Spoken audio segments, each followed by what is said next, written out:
rumah itu, punya anak, punya keluarga, punya harta. Datang tamu, tamunya kita kasih tempat di rumah, duduk, tamu itu merusak rumah kita, membunuh anak kita, menghancurkan rumah kita. Tiba-tiba datang juru damai dari luar, udah damai aja, damainya apa? Bagi dua rumah kalian. Itulah perdamaian yang sekarang diajukan oleh dunia internasional, sehingga Hamas itu tidak setuju. Bagaimana mungkin membagi dua? Nah itu Bapak Ibu sekalian. Tapi itulah yang kemudian itu lakukan, sehingga harus dibagi dua. Itu juga kenapa dulu mantan pemimpin Palestina Yasser Arafat itu kemudian meninggal. Kenapa? Karena sebagian kebijakan untuk penerima damai itu tidak disetujui oleh sebagian besar rakyat Palestina. Itu juga kenapa Presiden Mesir Anwar Sadat dulu itu mati dibunuh karena dia setuju pembagian itu, Bapak Ibu sekalian. Jadi bagaimana bumi Palestina itu akan terus menjadi sebuah bumi yang damai kalau penjajah masih ada di situ? Jadi Zionis Israel, Zionis internasional Yahudi itulah yang menjadi kekuatan yang membentuk negara Israel. Jadi negara Israel itu ada dibentuk oleh namanya organisasi Yahudi internasional, namanya Zionis Israel, Zionis internasional. Jadi Zionis ini gerakan Yahudi internasional yang menguasai ekonomi dunia, menguasai politik dunia, menguasai teknologi dunia, yang kemudian mendirikan negara namanya Islam. Sehingga sulit. Kenapa? Karena ada kekuatan besar. Politik Amerika, ekonomi dunia, teknologi itu dikuasai oleh mereka. Tapi percaya Bapak Ibu sekalian, masalah Israel akan terus menjadi satu ladang jihad bagi umat Islam. Maka ketika ditanya kepada para ulama atau dikatakan kepada orang Palestina, kenapa kalian tidak mengungsi saja, tinggalkan Palestina itu, tempat yang lain, kenapa tidak kalian lakukan? Apa jawab mereka, Bapak Ibu sekalian? Kalau kami meninggalkan Palestina, siapa yang menjaga Masjidil Aqsa?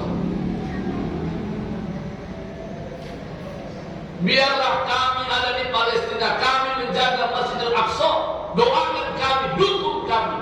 Biarlah kami syahid di sini. Biarlah kalian ada di negara lain. Jadi Masjidil Aqsa, Palestina itu adalah ladang jihad umat Islam. Dan memang para ulama mengatakan, sebagaimana isyarat Nabi, kalau Palestina itu selesai, itu pertanda kiamat semakin dekat.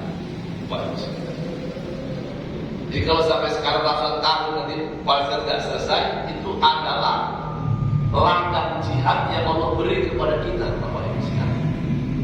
Terutama bagi rakyat Palestina, mereka senang kalau syahid, mereka senang kalau kemudian mereka syahid di medan perang. Ada ibu di medsos itu kita lihat, seorang ibu perawat di rumah sakit, dia gembira suaminya syahid, Bapak Ibu sekalian. Ibu-ibu di Palestina kalau anaknya syahid, mereka gembira dan mereka akan melahirkan anak-anak baru untuk menjadi syahid yang membela Palestina. Maka itu adalah jihad. Kalau kemudian kita di negara ini, di Indonesia yang kita cintai ini, Bapak Ibu, kita tidak peduli dengan saudara kita, itu tanda yang kita peduli beriman kepada Allah. Bapak Ibu yang dimuliakan oleh Allah, itu Palestina. Dan saat ini kita harus terus berjuang untuk Palestina dengan apa yang bisa kita lakukan. Kalau tadi lewat politik dunia internasional, ya dukungan dunia, dukungan Indonesia, lewat bantuan-bantuan kemanusiaan, atau kalau negara-negara yang dekat mengirimkan tentara ke Palestina.